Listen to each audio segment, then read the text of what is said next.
Welcome to Moms Don't Have Time to Read Books, hosted by me, Zibby Owens.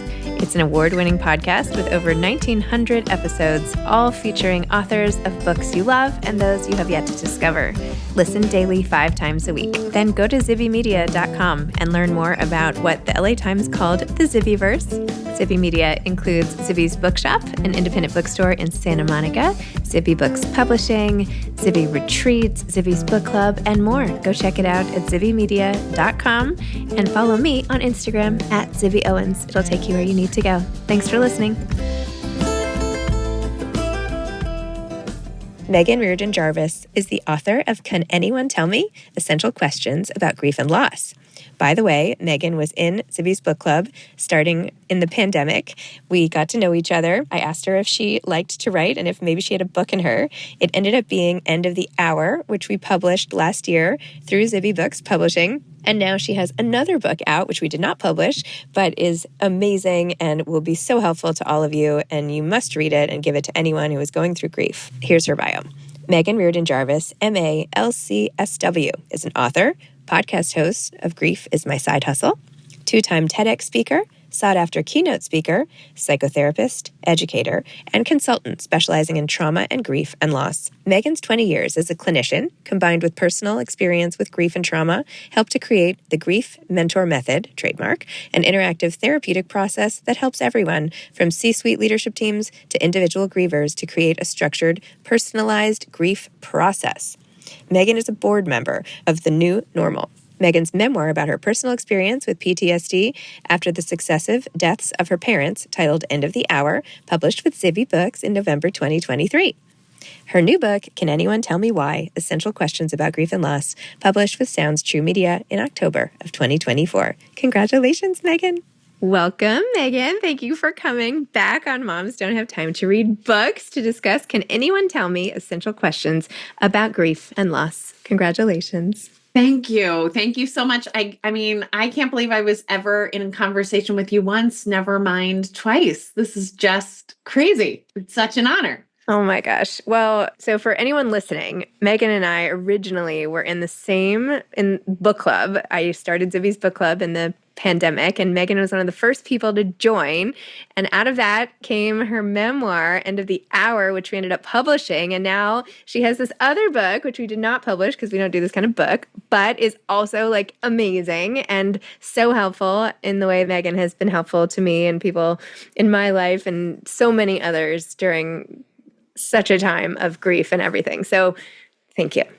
Amazing. Well, thank you. I mean, one of the things that I don't even know if I have said this to you before. I mean, one of the phrases I use often is like, you're kind of stitched into the hem of my life. Like there are so many things where, there's a conversation or a connection or something that you have started or helped me with or been a part of. And this book, honestly, I started thinking about this book.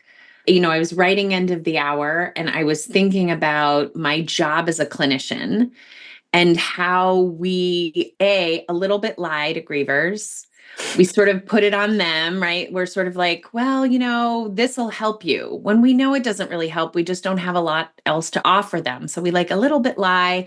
We also act as though it's like a personal experience that they are going through that they need to like go and do on their own instead of this developmental process that's part of life that we all need to be educated in, the way we are about teenagers, right? Like everybody knows that teenagers have these raging hormones and we support them in that. And there's so much biological information and neurological information that we have about the grief process that we just kind of like keep to ourselves for no reason. So you sent me an email after your mother-in-law died and said, I cannot keep my thoughts straight. I have like brain fog and my memory is just not intact.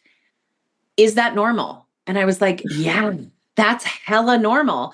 But I had this thing that I often have, which is like, I wanted to apologize to you from the field because everybody should just know that. Everybody should just know that brain fog, it isn't a given, but it's a standard grief response. So I read 188 books about grief and loss. Some of them were memoirs, some of them were novels, a lot of them were clinical books. And really, what I was doing was trying to find the book that had all the answers to the things that I think we need to be telling the truth about. And of course, I couldn't find it because that's how everybody ends up writing a book, is they're like, oh, I wrote the book that I wanted. And I worked with Jessica Dulong, who we both know and I've known since childhood. And it's how I got my agent. And we were like, let's go. So each chapter in this book is a genuine experience that I've had with a client, another person, or myself, where it's like, I just fundamentally believe it would be helpful to grievers and the people who are supporting them if we said it more plainly with more truth and then offered some actual support. That wasn't like, go see your therapist, because grief is not a mental health problem. It impacts your mental health, but it's just a normal developmental experience that we all have. Wow. Well, I think the way that you organized the book and gave everyone all of the information, and obviously you have so much information in that brain of yours, which comes seeping out anytime you open your mouth, which is amazing. But now everybody who doesn't necessarily know you personally can benefit because you organize it in such a great way. And it has your sense of humor too. Like, why are my friends annoying me all of a sudden? And like chapters like that people wouldn't necessarily seek out help for or realize that they are related to grief or whatever, but they're in here. And then the exercises too that you give for every chapter. And I love how you say, here's something you can try. Because you're not like, this is going to fix it. You're just like, try this breathing exercise, try this writing exercise, like give it a shot. Why not? Yeah, because I think what we're really needing to do is give grievers some hope that the moment that they're in right now, that early loss, which feels confounding, this, I just really felt like I was not at all myself after my mother died. And I didn't know how to find myself again. And the question I was asking was like, what am I going to do? What should I do? And that is not the same as saying, how do I get over this grief, or how do I cure myself of the grief? Because that doesn't happen. You just learn to sort of become a griever. But you can't act as though the 24 hours of the day for somebody that just lost their husband or their brother or their dog or their marriage is just going to have like one or two moments where they're going to have a hard time, or an hour's worth in a therapy office. They need to be given things that feel like, okay, I'm creating a grief practice. This is what I'm going to do every day.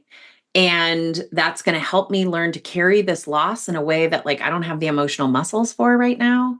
And I've actually created this whole curriculum off of Can Anyone Tell Me? So Can Anyone Tell Me ends up sort of being like the precursor book that you read, the pre-required reading. And the course is called the Grief Mentor Method, and it has these 6 core components around that are imperative to grief and loss. And really what they are, I have this big, wipe off board in my office. And anytime anybody told me that anything helped them in grief and loss, I wrote it on the board. So if you tell me going to a trampoline park helped you, which a client did tell me, and then I was able to be like, ooh, I think I can probably tell you the neuroscience behind why that helped. If you tell me knitting helped, if you tell me that random sex with someone in a bar helped, these are all real things.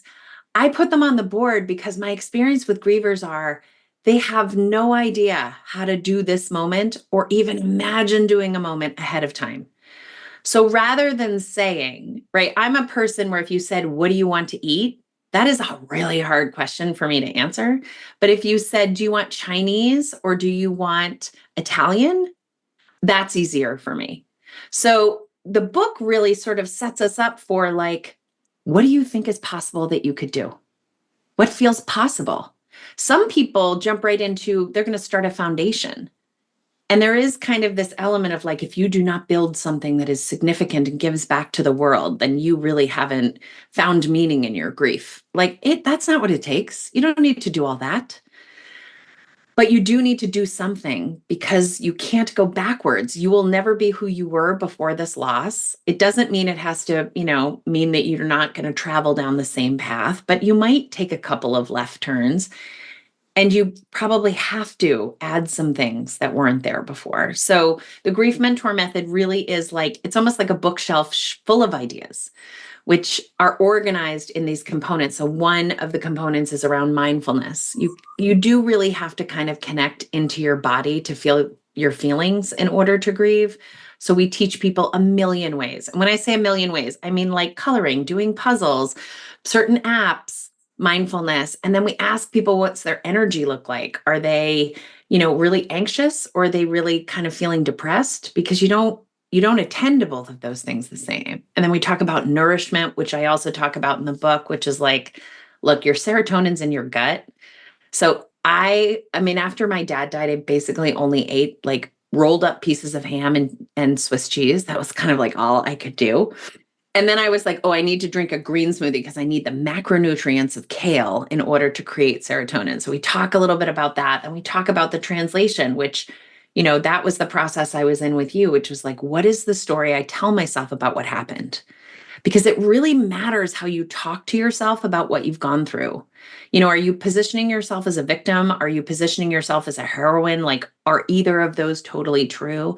And then how well are you able to communicate to others? Some people's grief story, they're like, no one will talk to me. And what they're not aware of is the way in which they are presenting their story is so off-putting. It's not inviting engagement in the way that they want it to. And then the concept of going outside, literally physically getting outside. Maybe also there's a chapter in Can Anyone Tell Me, which almost was the title of the book, which is Why Do I Think That Butterfly Is My Mom? A lot of people really are presented with this concept of like, what do I believe happens after death? And they're brought into this spiritual conversation that maybe they weren't looking for. So we talk about that in the outside, but also you're going to have to go outside of your networks. This is that part where like, why do I kind of hate everyone who is in my life right now? And how do I find people that I feel like I can just innately connect with? It's kind of nobody's fault, but it happens a lot. And then the R in mentor is ritual and rest. So it's the idea that we always want to have that thing where we can say, this is what I do to honor my dad. But you can't invent it in your head. You have to like, oh, actually, this is random. I didn't do this on purpose, but this is what I do to honor my dad. This is his 1986 Ralph Lauren cologne that he used to wear when he was like in his mid 40s, going out to cocktail parties, the way I think of him as healthiest. So on his birthday and on Father's Day, and when I miss him, I just wear his cologne. It's the best. It's the best. I love it. But also rest. Grief is such a learning process. I always think about how when I sent my kids to kindergarten, which was 3 hours, it was 3 hour kindergarten. That was what they were starting, or preschool. They came home, like ate an entire box of goldfish crackers, drank 2 squeezy boxes of apple juice, and then like conked out like they had been minors. They were so tired. And the reason they were tired is everything they did that day was new. Everything. Like sitting in a circle, putting the trucks away, lining up for recess. They'd never done any of that before. And their little minds were like, oh my God, so many new things. Grief is like that. It's like, oh my God, so many new things. Like now that I'm thinking about Thanksgiving, I have to think about Thanksgiving differently. Now that I'm trying to pick up the phone, they're not there on the other end of the phone. So really encouraging people to rest is part of it. And what I tried to do with Can Anyone Tell Me, in really bite-sized pieces with normal language anywhere I could use it, explain to people why all that stuff is so important and sort of why we should have given this information to people a long time ago. It's our miss, I think, from the field of trauma to not have offered concrete suggestions with real understandable explanations as to what is going on. We grieve with our bodies. We can talk about bodies. We can talk about bodies across cultures and genders and all the things. But we instead sort of say like, well, feel your feelings. There's a guy that when I'm on my podcast with grief experts, somebody always says like, feel your feelings or honor your emotions, and then he'll immediately send me an email that says, no one knows what that means, Meghan. No one. And I appreciate his candor about it because, we've added a lot of like therapy language or soft, when really it's more like, I don't know, being in boot camp or something. It's like full contact. It's so hard. And we need to be able to give people more so that they can say, I have 24 hours. This is what I'm going to do to get me through those 24 hours. I'm going to focus on this. So this program that you're referring to, where is it? Like who is it for? How do you take it? Like what is it? We are, well, so the best, if someone is like, oh my God, I need to know more about that, come to my website and just send me a DM. But it's literally rolling out with the publication of this book on October 29th. So they're happening in pairs. And we have a couple of things going on. One is we're training clinicians so that they can know all the exercises and be able to sort of be in it. What's exciting about it for clinicians is we think about the concept of the curriculum as kind of like playing Trivial Pursuit. We've made it's a rainbow of colors each, and you want to have answered a question in each one of the colors. So, just like I always go for arts and entertainment and avoid science, you're probably going to do the same in the grief mentor method. Like if you're not an outdoorsy person, that's probably not what you're going to do, but we're going to ask you to try some things anyway. So right now you can learn more about it on the website, but if people follow me on Instagram, it's going to be in a lot of places soon. We're taking it to Kripalu in January. I have a bunch of colleagues, Barry Liner Grant's coming and Allison Gilbert, and we're going to be using it as a way to create a grief camp at Kripalu in January. It's going to be up at Omega in May. And then my team is offering it in various ways, one of which is going to be a really accessible, inexpensive platform that you can just get prompts. Every day from the New York Times, I get a just for you, Meghan. And it has the articles that it thinks that I've selected. And that's what we're hoping for the Grief Mentor Method is that we'll be able to put it in a prompt so that once people go through the process every day, they'll just get some suggestions of how they might attend to their grief that day with exercises. You might want to do something, not that you're asking, but Please, I'll take all the advice. Yeah. So, how in Baby Center they had when your baby is 2 weeks old, 3 weeks old, or it's the size of this, or now your baby's 4 or whatever. I don't know of a grief site that does that. Like your grief is, it's your 2-month anniversary, it's your year anniversary. Here's what you should look out for. This is probably coming. I don't know. Maybe there is, but that would be useful. I don't think there is. And even if there was, there's not enough grief resources anyway. So even if we were duplicating somebody else's efforts, but I love what you're onto, which is the idea that, everybody knows it's harder. It's more physical in the earlier days of grief, like the sleeping and the eating and the, catastrophizing in your brain and the brain fog. But I love the idea of sort of helping people through their timeline because, one of the things that we sort of get wrong with grief is we act as though the problem is the person who died or the thing that we lost. And that's only part of it. Part of it is who I am in my life right now. Right. So if I'm, as I am, a mom in her 50s of 3 teenagers and I lose my mother, that's a different experience than a mom who just gave birth to a baby who loses her mom. Mm-hmm. So part of what we're trying to do is help people really personalize it for themselves. Yep. And how, what are their needs and how to, so what we focus on are those symptoms. So rather than the timeline, kind of more what we say is how much sleep are you getting? Mm-hmm. And part of what I'm most excited about, and this book, the last several chapters are maybe the most important to me, is that we work really hard to say, okay, if none of the advice and the support and the exercises are working for you, now it's time to go see a trauma-informed therapist who specializes in grief and loss, who can give you not support, but treatment, who can help treat the fact that you haven't slept in a year. That's really important to me because I think even in the field of grief and loss, we do not do a great job of helping people feel empowered to know the difference, right? Like if you played tennis and your elbow twitched, you yourself would be like, I should probably go see a doctor about that. But there is this very, because we have made grief kind of seem like a personal failure of some kind, oh, you are being impacted by this rather than this is the thing that happened to you. People are really hesitant to say, oh, I need more support and I need more help and I need, all across their lives at work and in their religious communities. And so what we really want to be able to do is say like, okay, but here's the red line. Here's how here's when here's how you can distinguish. And one of those things is if everything that we've suggested didn't help you, if you've been doing this for 3 months and you are no better, don't wait longer than 3 months. Because a lot of the other thresholds are like, well, if you're still yearning for a year or you still have profound sadness after 18 months, like that's a really long time to not have core support around grief and loss. So we're hoping, I'm hoping, because what we've had before is like the stages of grief, which really don't offer much. They just sort of tell you you're on exit 4 on the highway. They don't really say like what you should do there.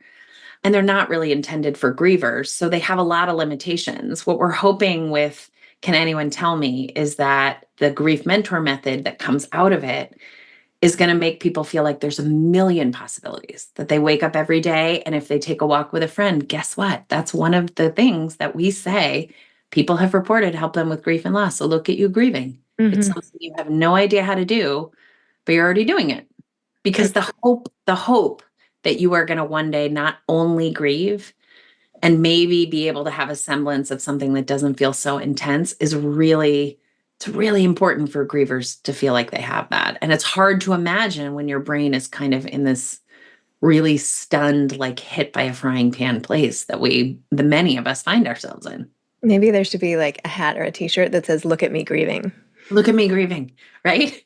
Right? So we have a book festival coming up. Yes. So we haven't it comes out on Friday. People are going to know, but it's called the Grieftastic Book Festival and Brunch. And there's 35 authors coming and we have all this swag, like bracelets that say, "Excuse me while I grieve," and "Griefy," and "I'm sad." And, they're more tongue in cheek than serious, but they are really designed to sort of like, help people feel more okay about this thing that's happening to them that, for the most part, nobody did anything to deserve it. It's just what's happening. And I want to say one other thing about the book. So I am doing a whole bunch of like bookstore and JCC and events with the book, and we haven't put them up yet because they're still getting established. But my delightful team came up with, we're having an insight tour, which basically means we send you an early version of the book. So you get the PDF of the book, you get to read it. And then I come to your group, your organization, and talk about 2 of the chapters that you think is most relevant to your group. So we just opened this up to sort of friends and family. And I'll tell you, the thing that is the coolest about it is people are like, okay, so most of my friends are going through menopause. Can you come and talk about like loss related to that? And yes, of course. I have a group of women who, all of them are empty nesters this year.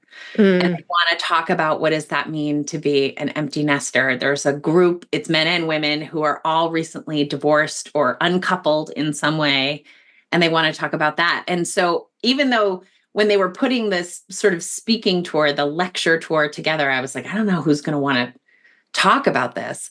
It's ending up, I'm really excited about it because it's like, oh, I'm going to have one kind of conversation and another kind of conversation and another. So I just want to offer that to folks that if that's encouraging and exciting to you, also get in touch with us because we're putting that together kind of up and down the East Coast and the West Coast right now.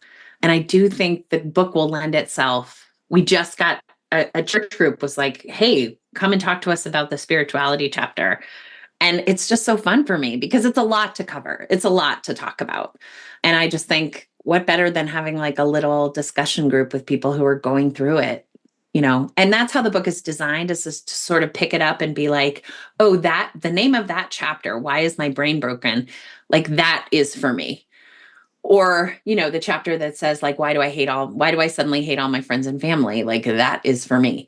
And if that's what you're going through, you maybe are not going to go and look at the chapters about why you're not eating and sleeping because that's not what you're thinking about. And it's really designed for grievers in that way, but also people who are supporting grievers, to be able to look it up and be like, wow, she's really doing chaotic things right now. Like, how do I support her? And then hopefully out of these 35 chapters, there'll be something that resonates and offers something core that's helpful.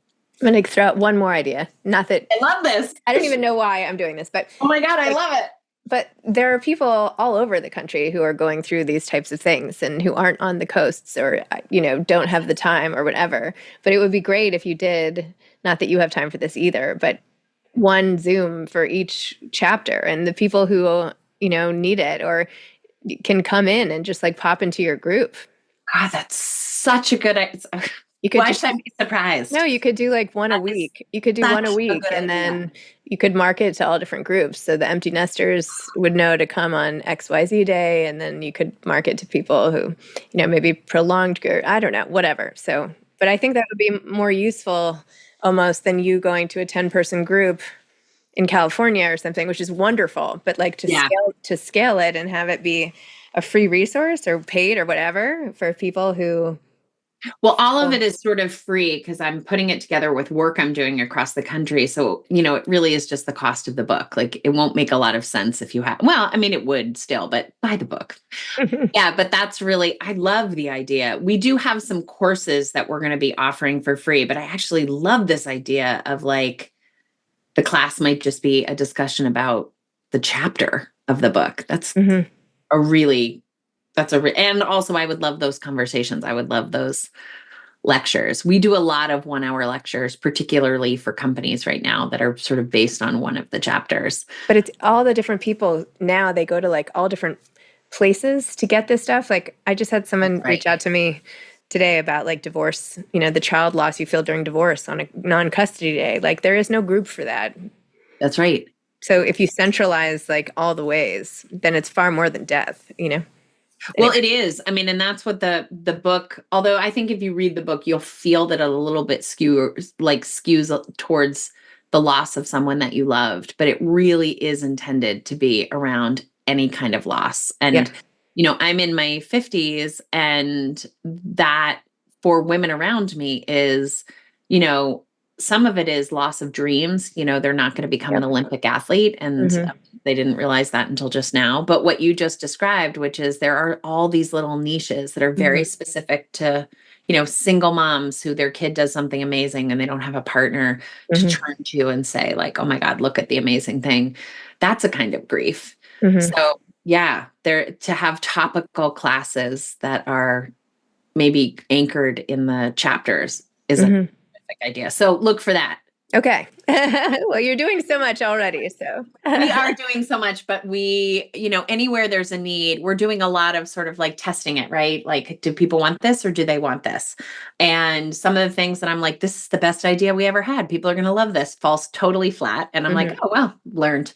Yeah. And then little things like I do a talk about neurodivergence in grief. Yep. And I'm like, well, this is sort of interesting. That is always when I teach that class, people are so interested, not just for themselves, but also for other people about how grief might be different. So no one's talking about that. Yeah. So, yeah. And you need to talk about it because it actually does really matter. Everyone thinks that the idea of having a ritual like a funeral helps all people, but it doesn't. It totally excludes some people who would not normally go to a place where there was loud music or 350 people. Interesting. Yeah. Wow. Well, Meghan, you're just getting started. This is so exciting. I can just hear the, excitement and all the facets of this movement. Again, just a jumping off point, but Can Anyone Tell Me is like such a great user-friendly manual, if you will, with so many things that address so many of the common concerns that aren't really organized or talked about in this way. So congratulations. Thank you so much. And thank you for being just a core supporter. I think of all of this work that I do that's outside of the office as being the growth that happened to me through my own grief and loss. And you you were there and being like, of course, you should do this. Let's do it. Come on. From the very early days. So I'm just so grateful. I'm grateful for all your support and enthusiasm. Thank you. All right. Well, I'll see you with the Grieftastic or whatever. Yes, if I can. Yeah. Okay. All right. Bye, Meghan. Bye. Thanks for listening to Moms Don't Have Time to Read Books. If you love it, please leave a review and follow us on social at Zibby Owens and at Zibby Readers.